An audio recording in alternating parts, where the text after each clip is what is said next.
अगर साधक की दृष्टि से देखें, वो साधक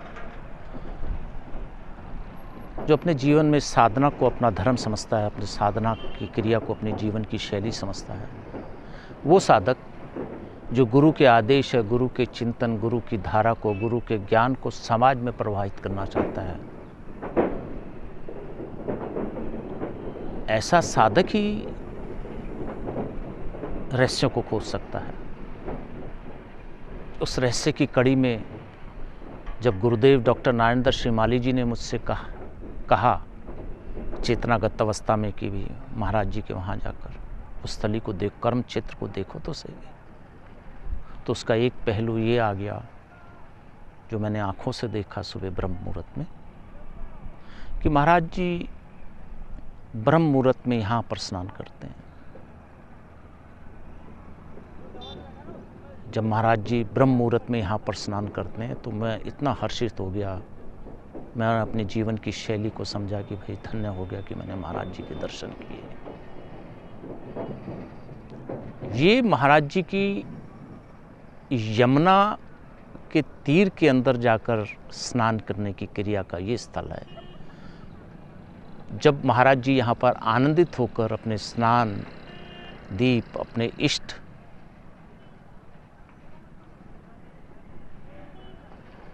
को लेकर स्नान करते हैं तो मैं तो धन्य हो गया। महाराज जी का स्नान करना, इष्टों का स्नान करना, गुरुओं का स्नान करना, एक व्यक्तित्व का स्नान करना नहीं होता जीवन में। पूरे ब्रह्मांड के त्रिलोकियों को साथ साथ स्नान करते हुए, अपने आप को वर्चस्व करते हुए जब मचान की तरफ जाएंगे तो सबको लेकर आएंगे, तो आशीर्वाद का फल तो सब साधकों को प्राप्त होता है। ऐसी विराटता थी महाराज जी के अंदर, ऐसी चेतना थी जब ब्रह्म मुहूर्त में महाराज जी स्नान करते थे। ऐसी खुशबू थी, ऐसी गंध थी कि हिंदू समाज का समस्त व्यक्ति, कोई भी मनुष्य हो, किसी भी धर्म का हो,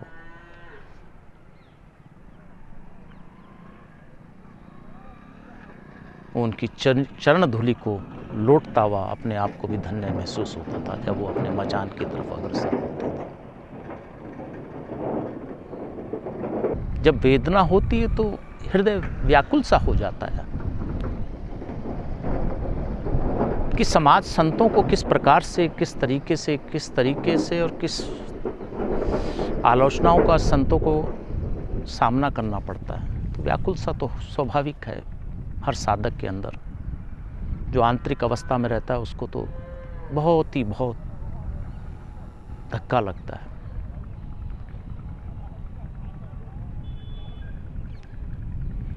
जब भगवान शिव की जटा में गंगा आई, जब उन्होंने धरती में माँ का आह्वान किया, तो हरिद्वार में आज भी देखो गंगा आरती बरसों से चली आ रही है माँ की।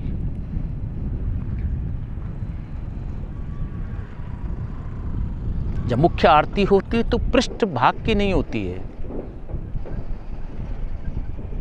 अग्रसर भाग की होती है। माँ के इस पूरे स्वरूप की आरती होती है कि उस आरती जो 7 बजे होती है उसका लाभ सबको मिले, चेतना मिले। हर हर गंगे सबके जीवन में वो आध्यात्मिकता को बढ़ावा देती हुई है, सबके न्यूनताओं को धोती हुई आगे निकल जाती है। उसी प्रकार से काशी में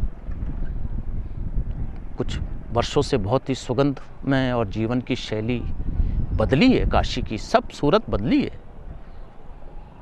काशी में भी गंगा माँ की आरती होती है। काशी विश्वनाथ की आरती होती है माँ के गंगा के तट पर। अब एक अधूरा पहलू रह गया है महाराज जी के तट का।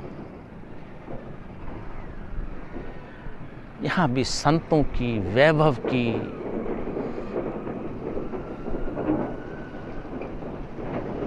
दिव्य आरती के, संतों की आरती का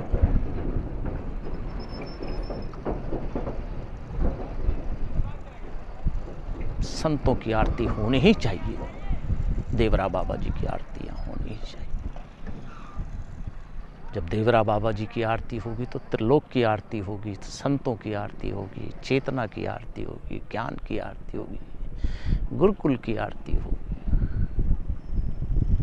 जब वो पृष्ठभाग सरकार देती है तो अग्रसर भाग में भी शनै शनै उस क्रिया को प्रत्यावर्तित करना ही चाहिए।